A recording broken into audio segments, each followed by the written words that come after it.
Hey everyone, Suri here, and welcome back to another week of late season offense matches. This week marked the 200th available golden share, which made it a great excuse for Zelgius and Guinivere to lead the charge again. Zelgius has picked up a few new tricks lately, starting with a fun alternative to a Lundite. While the arcane sword does keep him from using Black Luna, trading distant counter for guard, follow-up denial, and an auto follow-up is a significant boost to his melee abilities. It's also a bump up in base stats once refined, trading a point of speed for 2 points each of health, attack, defense, and res. Being locked out of Black Luna also gave me a perfect excuse to try out the Hardy Fighter option. The partial null follow-up plays really well with his new sword and his solid speed, making it very difficult for any opponent to actually hit him a second time. And with a Hardy boosted Pavis, Zelgius can easily shrug off that single hit. Guinevere, meanwhile, picked up some fun options after her Hall of Forms run. Speed Smoke giving her access to dodge makes it very difficult to finish her off after her first combat, especially with distant defense shutting down enemy bonuses, and her weapon's post-combat healing.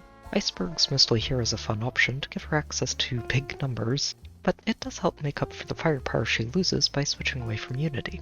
The Mythics are here as support. Asker's a great stat booster for the team, offering an extra +4 of lull-proof stats on top of the usual Mythic bonuses. Milla and Peony's weapons build nicely on top of that, and the double distant guards really help Guinevere lock down tricky ranged matchups. Now that we've gone over the team, let's get to the first match.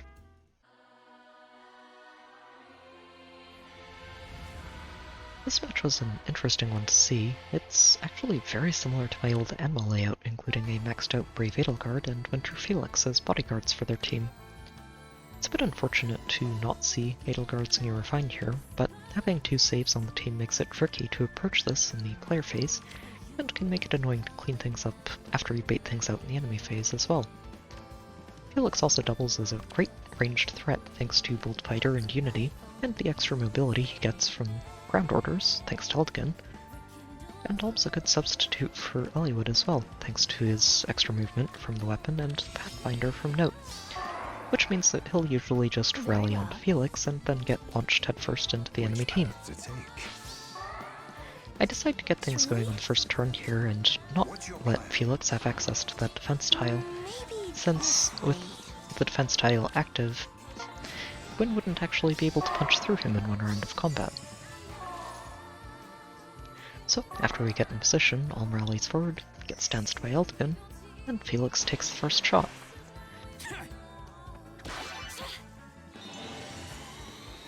Gwyn can survive it pretty easily though, and that gets her Speed Smoke online for any following combats. And Alm moves in next to take a swing at Zelgius, which doesn't really end very well for him. And there Bremman can move in to attack, but they're not really going to get very much done here, and in the end all they really do is heal Gwyn and Zelgius both back towards full health.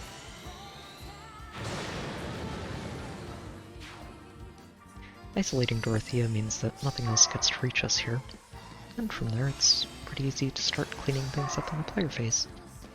Moving Gwyn forward here is a bit of a dice roll, since he is low enough that a 65 health Hex Trap could stop her, but even if it was a maxed out Hex Trap, she'd still be blocking Dorothea from reaching anything behind her, and we could just move Zelgius forward, here, to make sure that she stays safe.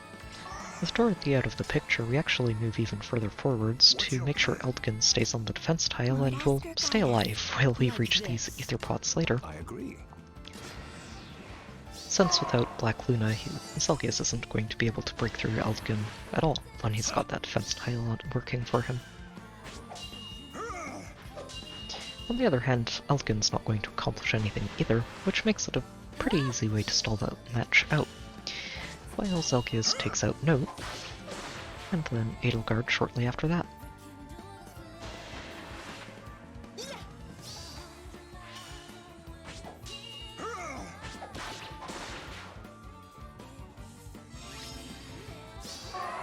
And from there we just need to circle around to these Aether pots. Are you certain? It takes a couple of turns here since one of them's all the way in the other corner, but Very well. it's not like Zelgius is going to have any problems keeping everybody safe from Eldgin for one more turn. The unknown beckons. It's just another round of 0 times 3.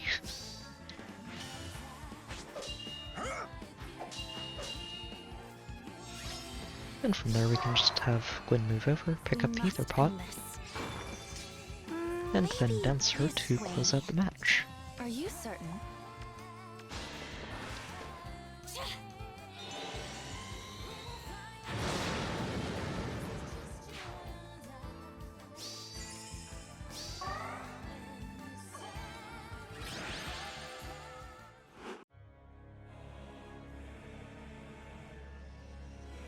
This match was a bit of an odd one to see this late in the week, since they've only got 6 units on the team, but a basic cav line can still be surprisingly annoying to deal with if you don't bring a far save along.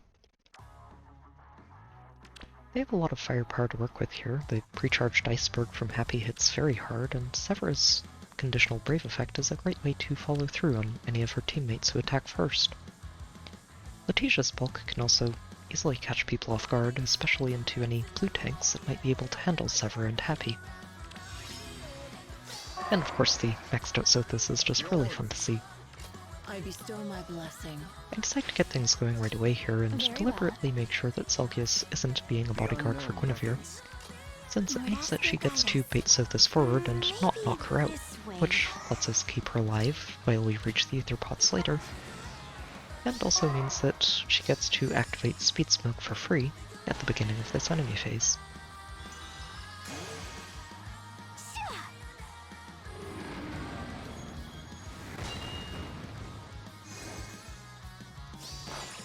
That 40% damage reduction means that she has absolutely no problems shutting down Letitia. I have steeled my heart. And from there, we're just going to go down the health chain. Chandra moves in first, since she's got the least health to lose, and only really accomplishes a full heal for Guinevere.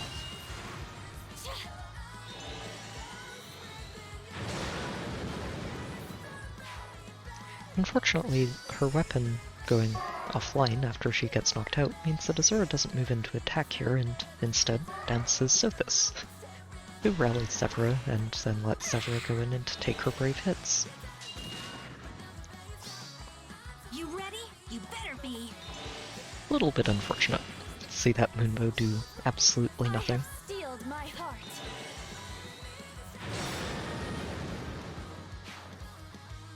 And then Happy just pulls Azura out of harm's way, and Kenta's forward. Not actually getting Azura knocked out here made this next turn a little more annoying to plan out than I was hoping. But it's pretty easy for us to just settle back into position and let Guinevere tank this Iceberg to the face. I would have liked to have dodge active before she tanked it, but when she has that full health and Happy's not doing very much damage baseline, it's not too hard for Gwyn to just soak it and then take her down afterwards. Azura doesn't end up dancing this time since, well, the sabotage attack isn't actually landing and she can do some visible damage at least. Reap what you sow. It's not enough to actually put Gwyn in any real danger, and from there, we just have to worry about corralling Sothis while we reach the Aether pots. Very well. It will be done.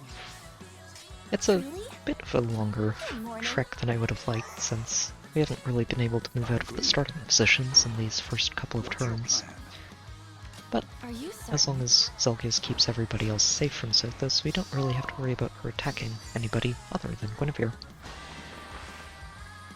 And while Sothis does get to slowly charge up Sirius, it's not going to be enough to actually outdamage Guinevere's healing.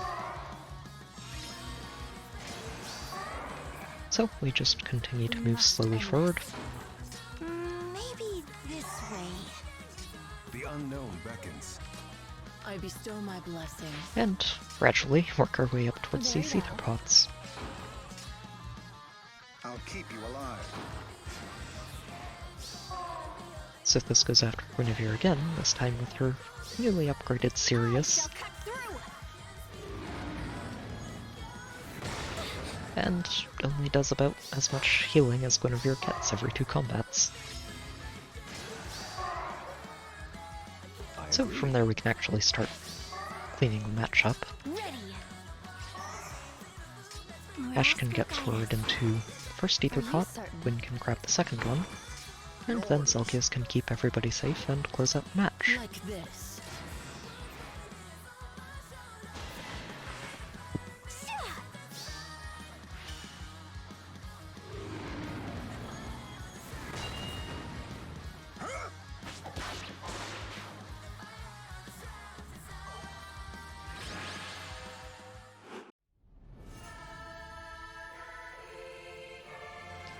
This match was a fun way to close out the week. They've got a Catria Ball, protected by a first save Hardy Fighter Hector.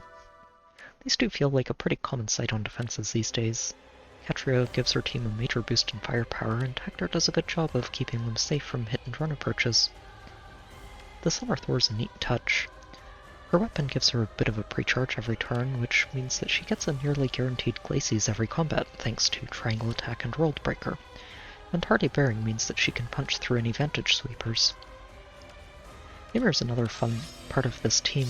The Miracle effect makes it a lot harder to actually break through this front line, and means that she can attack pretty safely into almost any target, at least for one combat. We must end this. It will be done. And the plus 10 Azura with a Pulse Tie is a nice way to try and catch any Very well. Hardy Bearing users off guard, as long as their health doesn't get too high. And can also do a really good job of disabling other pre-charged specials that people might be counting on. I do take a couple of turns just moving into position here. Good morning. The defense tile is actually a very useful tool to have available when trying to tank your way through this team. I bestow my And blessing. once we're in position, we just get going.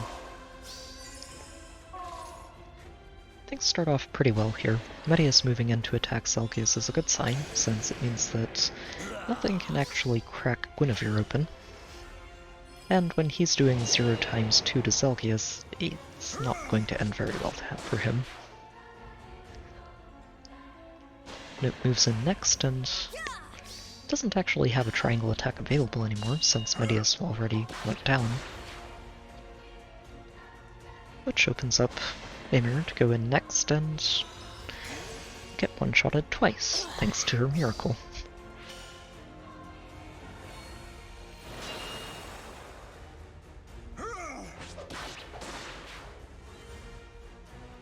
From there, Thor finally takes her shot. I was honestly kind of expecting her to attack earlier than this, thanks to the Glacies that she gets on the second shot. Calculated, are you?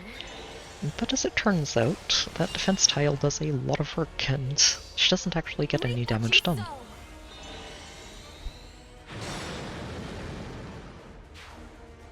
And from there, well, Azura's not going to have a very good time of this either. Being isolated means that she's forced to attack Guinevere instead of dancing Hector. And Catria just can't quite catch us after that.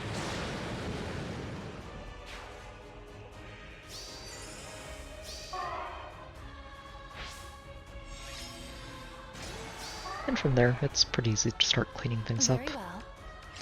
The Aether pots aren't too far out of range, and This with way. only 2 members left on their We team, must end there this. aren't any triangle attacks for us to worry about. So we just move Gwyn forward, pick up one of the Aether pots, and let Asker grab the second one. And wait.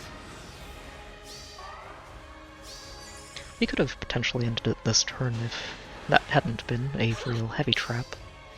But we've still got plenty of time to work with.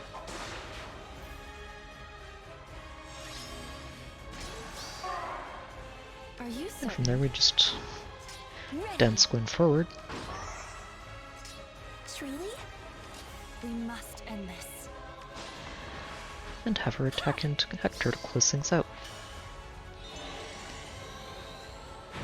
The Aegis does a lot, but he doesn't actually get to fully recharge it without I have Thor on the steeled team my anymore. heart. And from there, the Iceberg is enough for Gwyn to close him out.